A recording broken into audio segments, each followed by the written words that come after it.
बिस्मिल्लाहिर्रहमानिर्रहीम, अस्सलाम वालेकुम वरहमतुल्लाहि वबरकातुहू। इस वक्त जो पाकिस्तान की सूरत हाल है, ये बड़ी ख़तरनाक तरीन सूरत हाल है और किसी को ये समझ नहीं आ रही कि किसकी बात पे यकीन करना है और किसकी बात को इग्नोर करना है। आगे क्या होने वाला है और आगे क्या होगा, इसका जो है किसी को कुछ पता नहीं है। हालिया सूरत हाल में ये जो इस्टेब्लिशमेंट जो है, ये कहते हैं कि हम न्यूट्रल हैं। इमरान खान ये समझ रहे हैं कि ये इस्टेब्लिशमेंट जो है, ये फौज जो है, ये पीडीएम हुकूमत के साथ मिली हुई है। पीडीएम ये समझती है कि ये जो फौज है, ये इमरान खान के साथ बैक पे खड़ी होके इन्होंने कोई मुआहदा कर लिया है और ये हमसे मुश्किल फैसले करवाएंगे। इसके बाद फिर से ये जो इमरान खान है फिर से इक़्तिदार में आ जाएगा।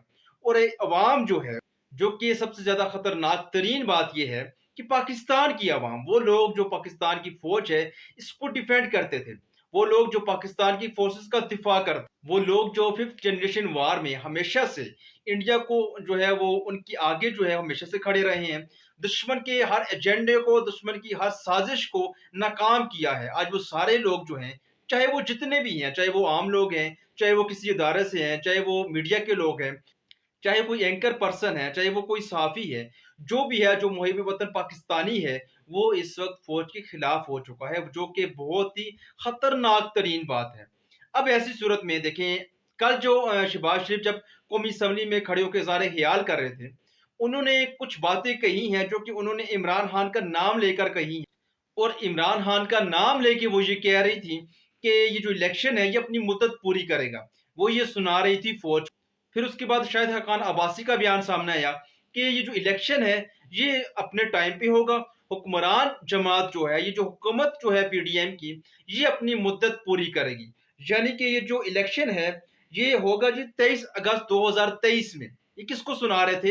ये इमरान खान को नहीं, बल्कि ये सुना रहे थे, ये फौज को ये सुना रहे थे कि ये जो इलेक्शन है ये अपने टाइम पे होगा और ये जो इम्पोर्टेड जो हुकूमत है, जो कि मुश्किल फैसले करेगी, इसके बाद ये कैसे जो है ये इलेक्शन में जाएगी, किस तरह से ये इलेक्शन कंपेन करेंगे, ऐसे फैसले करके जब पेट्रोल की कीमत आपने 30 रुपए बढ़ाई है और उसके बाद आगे जाके फिर आप मजीद 30 रुपए जो कीमत है पेट्रोल की इसको बढ़ाएंगे, तो मुश्किल फैसले करके कौन से जो जमात है ये जो इक़्तिदार छोड़ के और इलेक्शन में जाएगी, कैसे जाएगी?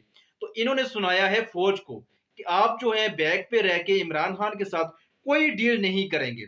अगर आप इमरान खान के साथ कोई डील करेंगे तो हम आपकी डील नहीं मानेंगे। और शहबाज शरीफ ने खड़े होकर असम्बली के अंदर ये बात कही है कि ये जो इलेक्शन है इसका ऐलान हुकूमत करेगी।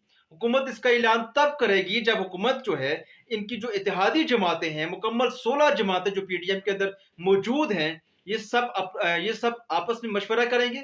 उस मशवरे के बाद ये जो इलेक्शन का ऐलान है ये पार्लियामेंट करेगा, ये हुकूमत करेगी। इन्होंने सुनाया है फौज को। फिर उसके बाद जो कि बड़ी खतरनाक तरीन सूरत हाल है, आज के दिन राना सनाउल्लाह जो कि कातिल है और पाकिस्तान का वजीर दाखिला बना हुआ है, जमानत पे रहा है, ये कातिल है, 18 लोगों का इसने कत्ल किया हुआ है और ये इस वक्त पाकिस्तान का वजीर दाखिला है।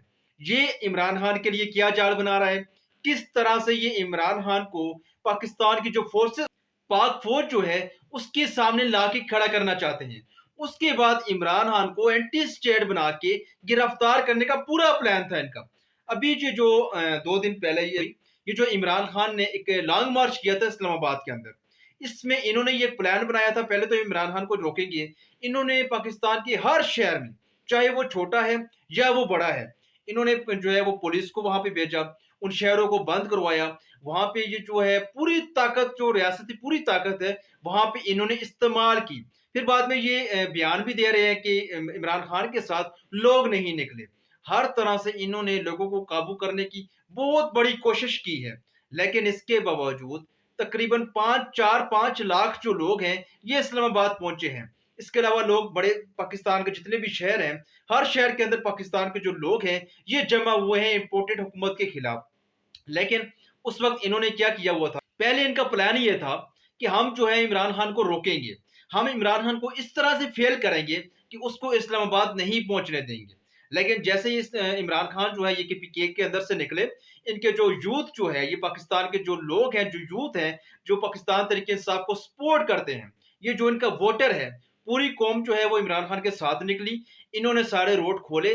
ये जो रियासती ताकत इन्होंने इस्तेमाल की है हुकूमत ने, इस सब का मुकाबला किया इस अवाम ने, इस कौम ने उस सब का मुकाबला किया, और उसके बावजूद पूरे पाकिस्तान को जो बड़े शहर थे सब बंद थे, सबको खोला, और सारे जो है वो अपने अपने एहतजाजी जगह पे, जहाँ पे उन शहरों में जिस जगह पे उन्होंने एहतजाज करना था, फिर उसके बाद इस्लामाबाद के अंदर भी वो लोग पहुंचे हैं। तो इन्होंने प्लान ये बनाया हुआ था कि पहले हम जो है इमरान खान को नाकाम करेंगे, हम इस तरह से इसको नाकाम करेंगे, हम सारे लोग जो है इनको बंद कर देंगे, जो जो इनके साथ निकलेगा हम उसको गिरफ्तार कर लेंगे, और अवाम को इस्लामाबाद की जानिब नहीं जाने देंगे।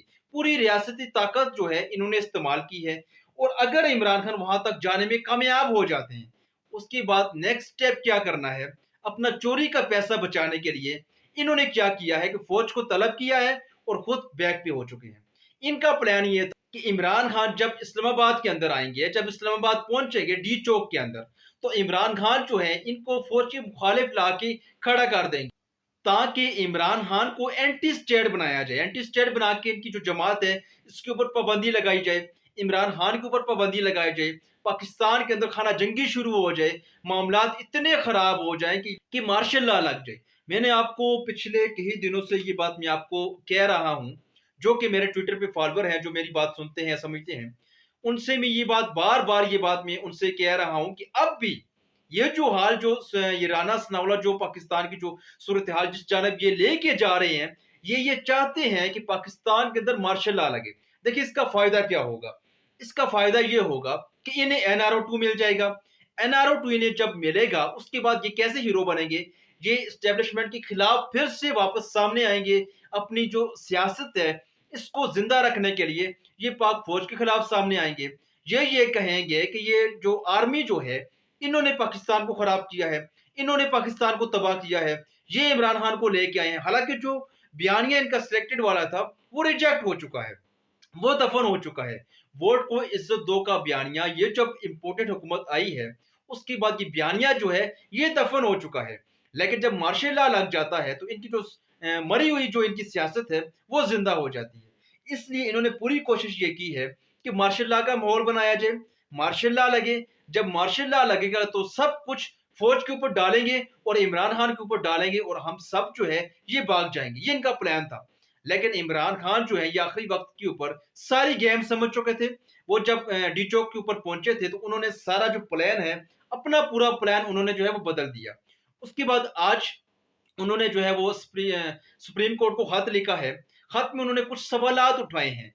तो अगर सुप्रीम कोर्ट कानून के मुताबिक फैसला करेगी तो फैसला PTI के हक में आएगा, फैसला इमरान खान के हक में आएगा। लेकिन ये एक बेहतरीन हिकमत अमली है इनकी कि हर काम जो है ये कानून के मुताबिक करना चाहते हैं और कर रहे हैं।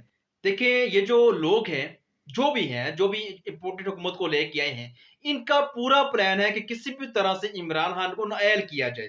इसीलिए इमरान खान ने सुप्रीम कोर्ट को खत लिख दिया है। अब जब खत का जवाब होगा उसके ऊपर कोई ना कोई जो है वो एक्शन तो लिया जाएगा। जब एक्शन लिया जाएगा तो उसके बाद मालूम पड़ेगा कि ये जो सुप्रीम कोर्ट है, ये जो रियासत है, ये क्या चाहती है। अब इस वक्त जब राना सनाउल्लाह जो हैं, अभी 6 दिन का इमरान खान ने टाइम दिया है कि 6 दिन बाद मैं फिर से वापस आऊंगा। जब 6 दिन बाद इमरान खान वापस जाएंगे तो राना सनाउल्लाह ने 18,000 नफरी जो है ये इस्लामाबाद के अंदर और तलब कर ली है। इसके अलावा इन्होंने क्या किया है कि इस्लामाबाद के सारे जो रास्ते हैं जो इस्लामाबाद को टच होते हैं, वो सारे रास्ते इन्होंने बंद करने हैं।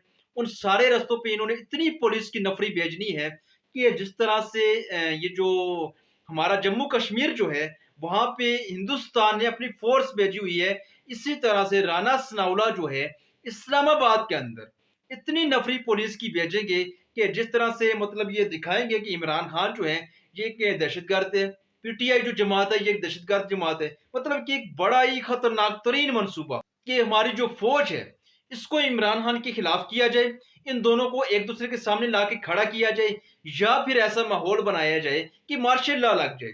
इनकी मार्शल लॉ की पूरी प्लानिंग है, इनके पास और कोई ऑप्शन नहीं है।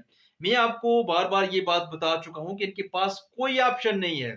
किस तरह से ये इमरान खान के से जो है ये बच सकते हैं। अगर ये इलेक्शन में आते हैं तो इमरान खान सामने पड़ी हुई है 2/3 अक्सरियत, कैसे ये उससे बच सकते हैं। और अगर इस बार जब वो इलेक्शन में आएगा, ना तो ये निजाम छोड़ेगा वो, ना तो वो इन चोरों को छोड़ेगा, किसी को नहीं छोड़ेगा वो। और जिन लोगों की शक्लें जो है वो सामने आ चुकी हैं इम्पोर्टेड हुकूमत के बाद, जो ब्यूरोक्रेट्स हैं, जो जो शक्लें हैं, जो सामने आ चुकी है इंपोर्टेड हुकूमत सहूलत कारी में, उसको इमरान खान नहीं छोड़ेंगे और इमरान खान इस निज़ाम को भी हमेशा के लिए दफन करेंगे। इसीलिए इनके पास कोई ऑप्शन नहीं, ये हर कोशिश करेंगे, हर कोशिश ये करेंगे इमरान खान को नायल किया जाए और इनकी जो जमात है इसके ऊपर पाबंदी लगाई जाए। और उसके बाद दूसरा इनकी कोशिश ये है कि अगर ये कुछ नहीं होता, उसके बाद इमरान खान को एंटी स्टेट बनाया जाए और गिरफ्तार किया जाए। अगर वो भी नहीं होता तो इमरान खान को फौज के सामने ला के खड़ा भी करना है और पाकिस्तान के अंदर माहौल ऐसा बनाना है, हना जंगी लगा देनी है ताकि मार्शल लॉ लग जाए। अगर ये कोई भी इनका कोई भी मंसूबा कामयाब होता है, मार्शल लॉ भी लग जाता है, तो इनको एनआरओ मिल जाएगा। मैं आपको ये बात पहले भी बता चुका हूँ कि ये जो लोग हैं, ये इंपोर्टेड जो हुकूमत है, इनका जो मसला है सिर्फ और सिर्फ इमरान खान है। इमरान खान इनका मसला इसीलिए है क्योंकि इमरान खान करप्ट नहीं है, इमरान खान चोर नहीं है। इसलिए इमरान खान को निकालने के लिए, उसको नायल करने के लिए इनके पास कोई नहीं है बेचने के लिए। बस यही है कि आइन को तोड़ दिया, ये कर दिया, वो कर दिया। आज नैब में तरमीम की गई, नैब में इस तरह से तरमीम की गई जो इनके मुफाद में है, जिस तरह से इनकी चोरी बच सकती है, जिस तरह से इनकी चोरी के पैसे जो हैं वो महफूज हो सकते हैं, वो सारे कवानीन ये बना रहे हैं। मतलब कि पाकिस्तान का आइन और कानून पहले से माफिया को तहफ़्फ़ुज़ देता है और फिर से ये कानून जो है, ये आइन जो है, माफिया के तहफ़्फ़ुज़ के लिए, इन चोरों और करप्ट लोगों के तहफ़्फ़ुज़ के लिए इसको तब्दील किया जा रहा है। इससे पहले जब भी इमरान खान अवाम के मुफाद के लिए आइन में तरमीम की बात करते थे या कानून में तब्दीली की बात करते थे, तो ये सारे जितने भी जो लोग हैं, चाहे वो पीपल पार्टी है, चाहे वो मौलाना फजल रहमान है, चाहे वो नवाज शरीफ की जमात है नून लीग, ये सारे जो है एकदम से हमलावर हो जाते थे रियासत के ऊपर। और ये जो मौलाना फजल रहमान है, इन्होंने ये तक कहा था कि अगर सदारती निज़ाम की बात आती है, अगर सदारती निज़ाम को पाकिस्तान के अंदर लाया जाता है, तो इन अदारों को मेरी लाश के ऊपर से गुजरना पड़ेगा। क्यों इन्होंने कहा है ये? क्योंकि ये अवाम के मुफाद की बात है और जब अवाम के मुफाद की बात होती है तो इन्हें जमहूरियत जो है, इनकी जमहूरियत खतरे में पड़ जाती है कि ये आइन और कानून को कोई कुरान की किताब बना के ये जो अवाम के सामने पेश करते हैं कि इसमें तरमीम नहीं हो सकती, इसमें तब्दीली नहीं हो सकती। और आज नैब में ये तरमीम कर रहे हैं, आइन और कानून इस मुताबिक बना रहे हैं जिससे इनका चोरी का पैसा बच जाए, जिससे इनका जो सारा जो माल है, जो ब्लैक मनी इनकी जो है, जो पाकिस्तान से लूटा हुआ जो इनका पैसा है, वो सारा सफेद हो जाए। सब कुछ ये वो कर रहे हैं। और आखिर में ये जो आज फौज ने शीरी मजारी की जो बेटी है उनके खिलाफ एक एफआईआर कटवाई है। उन्होंने एफआईआर जिस पे कटवाई है, हम इसे अच्छी तरह जानते हैं कौन है, किधर से है, कहाँ से है, क्या करती है, किस तरह से ये मेरा जिस्म मेरी मर्जी जो ये जो औरतें हैं उसको भी सपोर्ट करती है, शैतानी ताकतें जो हैं वो भी इसके साथ हैं, उनका भी ये साथ देती है, सब कुछ हमें मालूम है। इसने फौज के खिलाफ हर मुमकिन जो है वो, जब भी कोई जगह ऐसे मिली, जब भी कोई मौका ऐसे मिला, इसने रियासत पाकिस्तान को बदनाम करने की हर मुमकिन कोशिश की है। इसने अफवाज पाकिस्तान को बदनाम करने की, अफवाज पाकिस्तान के खिलाफ प्रोपेगेंडा करने की, इसने हर तरह से हिंदुस्तान के बयानिए का साथ दिया है। इसके ऊपर आज एफआईआर काटी गई। मसला ये नहीं है, ठीक किया आपने इसके ऊपर एफआईआर काट दी, हम इसे जानते हैं। मसला ये है कि जब नून लीग नायब सदर जो है मरियम सफदर, उसने जब ये कहा कि ये जो दहशतगर्दी है इसके पीछे वर्दी है, तब उसके ऊपर एफआईआर क्यों नहीं काटी गई? ये जो नवाज शरीफ जो हैं लंदन से बैठ के इन्होंने पाकिस्तान में जो अस्करी क्यादत जो है इनका नाम लेके इन्हें जो है मुखातिब करके क्या कुछ नहीं कहा उन्होंने, तब उनके ऊपर जो है वो एफआईआर क्यों नहीं काटी गई? फिर हामिद मीर ने क्या कुछ नहीं कहा, उसके ऊपर एफआईआर क्यों नहीं काटी गई? फिर वो जो एक वो है जो कौमी असम्बली के अंदर बैठा हुआ है जिसने ये कहा था कि ये जो जब इंडिया ने पाकिस्तान के ऊपर सर्जिकल स्ट्राइक की थी तो ये जो हमारी जो अस्करी क्यादत है इनकी पसीने छूट गए थे, तब उसके ऊपर एफआईआर क्यों नहीं काटी गई? तो मतलब ये जो दोगली पॉलिसी जो है ये बहुत से सवालात पैदा कर रही है। इसके ऊपर डीजीआईएसपीआर को अपनी पोजीशन वाज़ेह करनी चाहिए कि आप किसके साथ खड़े हैं। हम ये नहीं कहते कि आप इमरान खान के साथ खड़े हो जाएं, आप नून लीग के साथ खड़े हो जाएं, आप पीपल पार्टी के साथ खड़े हो जाएं, या आप आपके अपने कोई मफादात हैं, ज़ाती कोई मफादात है, आप उनके साथ खड़े हो जाएं। हमारा मसला सिर्फ और सिर्फ पाकिस्तान है।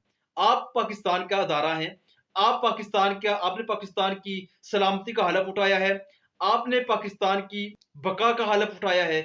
आपको अपनी पोजीशन जो है ये वाज़ेह करनी पड़ेगी, वरना ये जो हालात पैदा हो रहे हैं इससे बहुत से सवालात उठ रहे हैं। और आप ये नहीं कह सकते कि हम जो हैं कसूरवार नहीं है।